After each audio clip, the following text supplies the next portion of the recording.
बूढ़ी विधवा माँ को बच्चों ने जब घर से निकालने की कोशिश करी, तब माँ के फैसले ने बेटे बहू के होश उड़ा दिए। सुषमा जी, मैं कुछ दिनों के लिए आपके घर आकर रहना चाहती हूँ। मेरा यहाँ पर दम घुटता है, ज़रा भी मन नहीं लगता है। ऐसा लगता है कहीं दूर चली जाऊँ। मंजू जी ने अपनी बड़ी बहन से कहा। हाँ, तो आजा, तेरी बहन का ही तो घर है, इसमें पूछने वाली क्या बात है। पर ये तो बता, तेरा मन क्यों घुटता है? घर में 3 बेटे बहू है, तेरा तो भरा पूरा परिवार है। मैं तो यहाँ तेरे जीजाजी के साथ में रहती हूँ। तेरे तो पोते पोती भी है, फिर भी मन नहीं लगता। हाँ जी, बात ही कुछ ऐसी है। अब सब कुछ फ़ोन पर तो ना बताऊंगी, तभी तो आना चाह रही थी।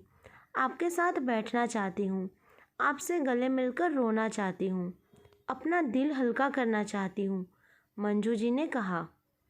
अगले ही दिन उन्होंने सामान पैक कर लिया और ऑटो लेकर अपनी बहन के घर चल दी, जो कि उसी शहर में रहती थी। जब भी मंजू जी दुखी होती थी, अपनी बहन के घर पहुंच जाती थी।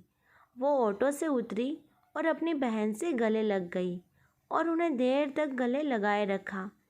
दादी अम्मा बन गई है, पर तेरी हरकतें तो अभी भी बच्चों के जैसी ही है। अब छोड़ेगी तो तेरी पसंद की चाय बनाऊंगी, सुषमा जी बनावटी गुस्से में बोली। जी, आप तो मेरे लिए माँ से भी बढ़कर है। माँ से भी ज़्यादा मैंने आपके साथ वक्त बिताया है। माँ तो बहुत जल्दी चली गई, पर आपने मुझे संभाला है। आपके प्यार और दुलार की डोर है जो मैं यहाँ खींची चली आती हूँ, मंजू जी ने कहा।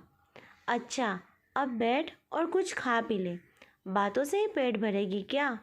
और उन्होंने उनका हाथ पकड़कर सोफे पर बिठा लिया। अच्छा, अब बता, मेरी मंजू का मुंह उतरा हुआ सा क्यों है? उन्होंने चाय का कप पकड़ाते हुए कहा। जी, कहने को तो 3 बेटे हैं, पर जब दिल भर आता है तो किसी को भी अपना दर्द नहीं बांट सकती हूँ। आपको पता है, तीनों मिलकर मुझे घर से निकालने की सोच रहे हैं।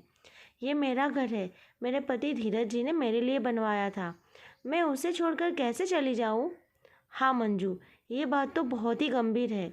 मुझे नहीं पता था तेरी तीनों औलाद इस तरह से नालायक निकलेगी, अपनी वृद्ध माँ का ये हाल करेगी, सुषमा जी ने कहा। जी, बातें तो बहुत सारी है, पर आपको क्या क्या बताऊँ। मेरा सबसे बड़ा बेटा विशाल, जिस पर मुझे सबसे ज़्यादा यकीन था, उसी ने मुझे धोखा दिया है। धीरज जी ने अपने तीनों बच्चों की परवरिश में कोई कमी नहीं रखी।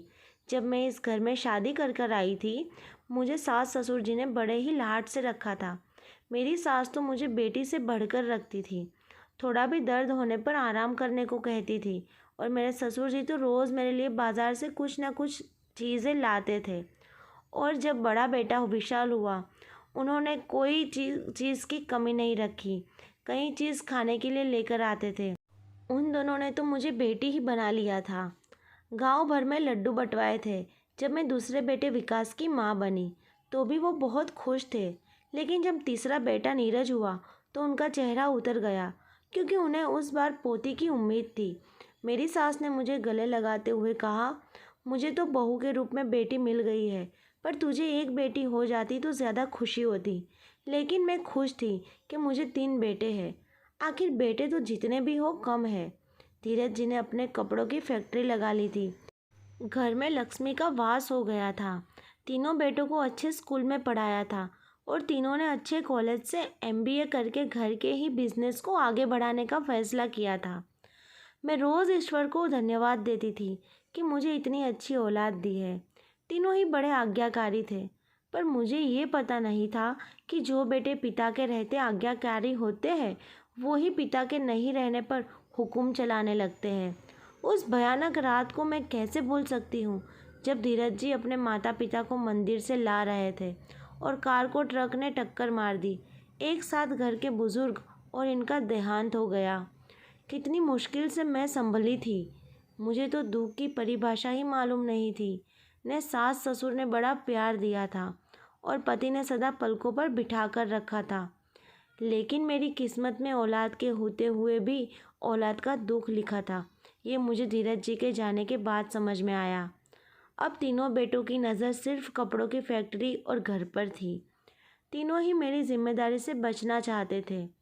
एक ही घर में तीनों अलग हो गए हैं और अब फैक्ट्री को बेचकर उससे अलग अलग बिजनेस करना चाहते हैं, जिसके लिए मेरा मन तैयार नहीं है। विशाल, विकास और नीरज तीनों ही अपनी पत्नियों के वश में हैं।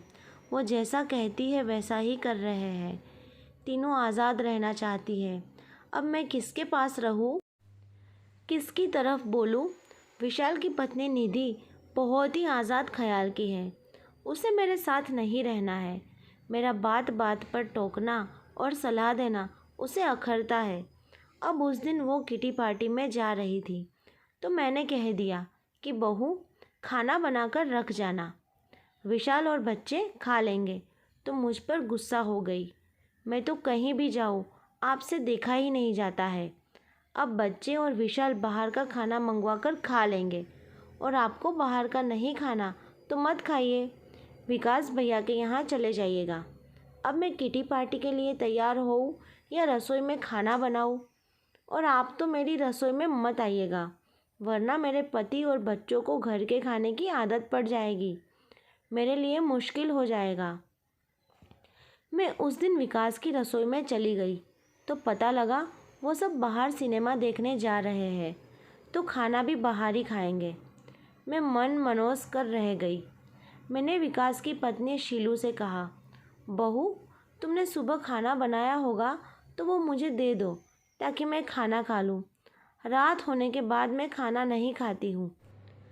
अब सुबह का बचा खाना तो मैं काम वाली को दूंगी, क्योंकि वो मेरे घर का काम करती है। आप तो दिन भर बैठी ही रहती है और आपको खाने को भी भरपूर चाहिए। बहू के कड़वे बोल सीने में तीर की तरह चुभने लगे, पर वो चुप हो गई। आप नीरज भैया के पास चली जाइए। आप लोग रहने का बंटवारा भी नहीं करते हो, जब चाहे सर उठाकर चली आती हो। मैं नीरज के यहाँ गई तो उसके घर में ताला लगा था। उसे पता लगा कि दोनों जेठानियाँ बाहर जा रही है, तो वो पहले ही निकल कर चली गई। धीरज जी के जाने के बाद मैं बाहर का खाना नहीं खाती हूँ। ये बात तीनों बेटों और बहुओं को अच्छी तरह से पता है, फिर भी वो लोग मेरा ख्याल नहीं रखते हैं। तीनों इतने बड़े घर में खुद से अलग हो गए और मेरी जिम्मेदारी निभाना भूल गए। बस मैं गेंद की तरह इस घर तो कभी उस घर धकेलती जाती हूँ।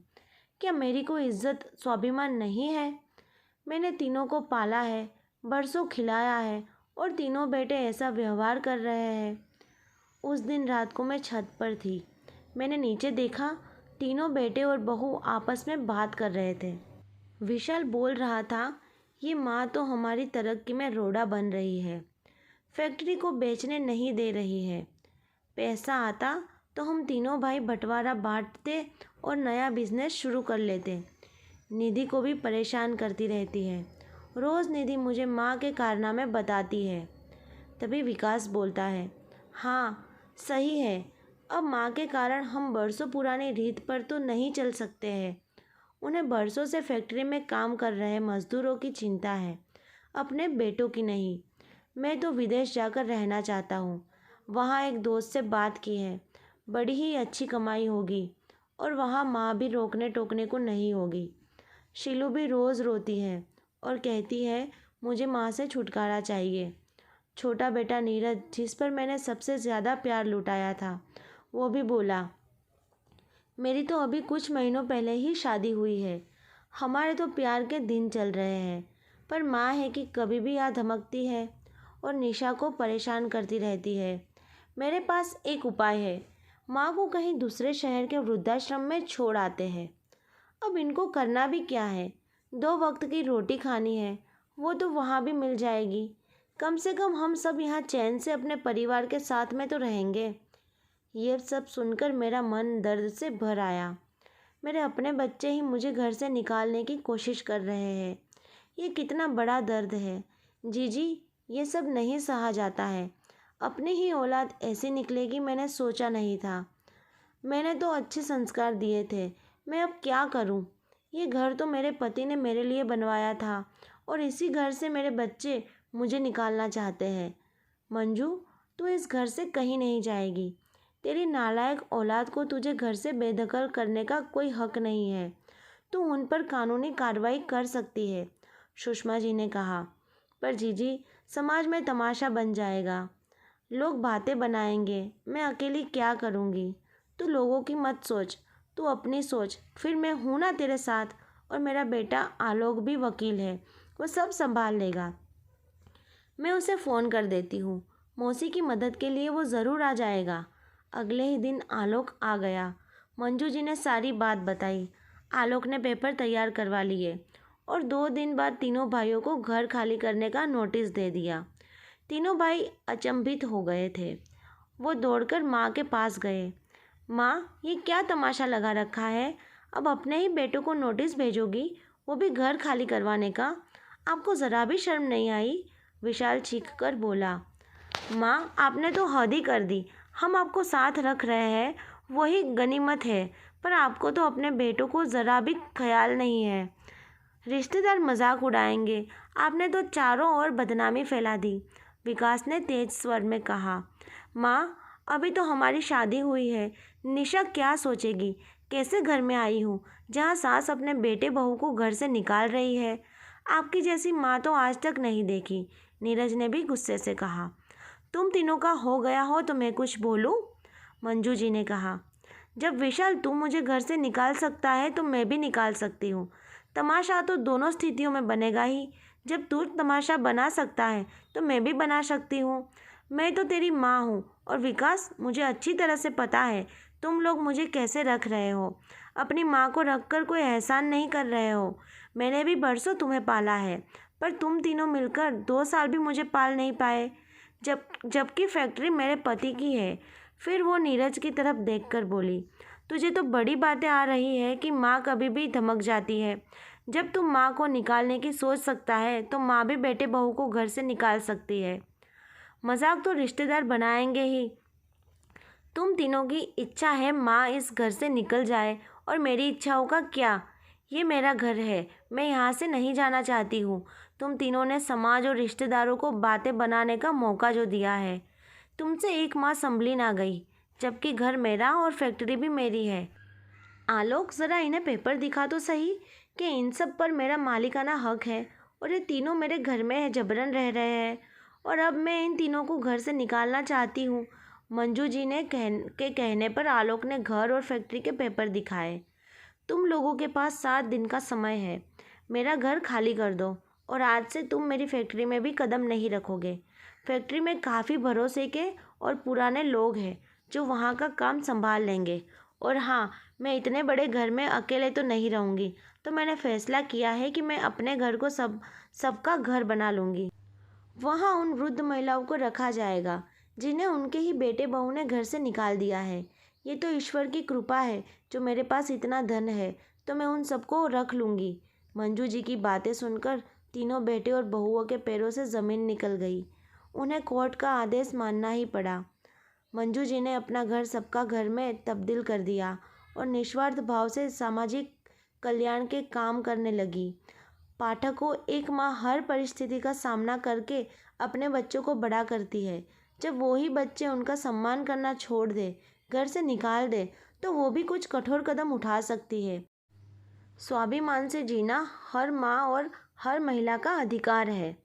वो कितना दुख सहन करके अपने बच्चों को बड़ा करती है, और वही बच्चे उनका सम्मान करना छोड़ देते हैं। माँ के बूढ़े होते ही बच्चे माँ पर अपनी इच्छाओं को थोप देते हैं, और माँ की क्या कोई इच्छा नहीं होती? इस विषय में आपकी क्या राय है, कमेंट करके ज़रूर बताइए। वीडियो अच्छी लगी हो तो लाइक और शेयर ज़रूर करें। अब मिलते हैं एक नई स्टोरी के साथ, तब तक के लिए बाय।